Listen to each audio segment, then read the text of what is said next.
Imagine Honda only selling electrics. What's going on, guys? Bijan here. So if you want to be up to date on everything happening in the car world well before all of your friends and family, go and smash that subscribe button down below. And if you want to know everything about Honda's big next step, stick around till the end of this video. Now, Honda is planning to go full electric by 2040.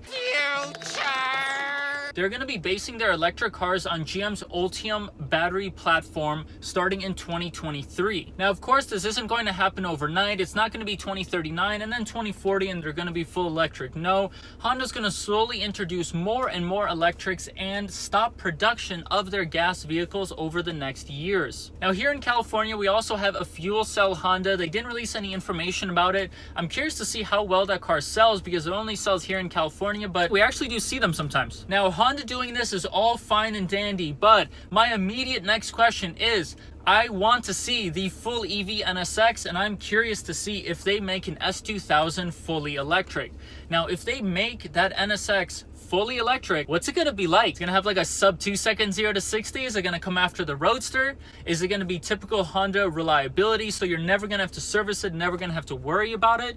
How is it going to look? Because this generation's NSX looks stunning. It looks beautiful. And are they going to try to fit the S2000 into this platform somehow? Because the S2000 was always a very, very slow car, but it handled extremely well, had nice long body lines, and was just very pretty. Now, I am presenting a lot of questions that will go unanswered, unfortunately, for a very long time. Now, I'm sure as Honda starts to release more and more electric vehicles, we'll kind of see the direction that Honda's heading in. Now, if I were to take a wild shot in the dark, I'm guessing the NSX will turn into a sub 3 second, probably not a sub 2 second 0 to 60 car. Now, the S2000 obviously is not still in production, but that doesn't mean that they can't bring it back like they did with the NSX or build something very similar to it. Now, Honda is making a bold claim with this, and I'm very excited to see what the future beholds. That's going to be it for the news. I'll see you guys on the next one.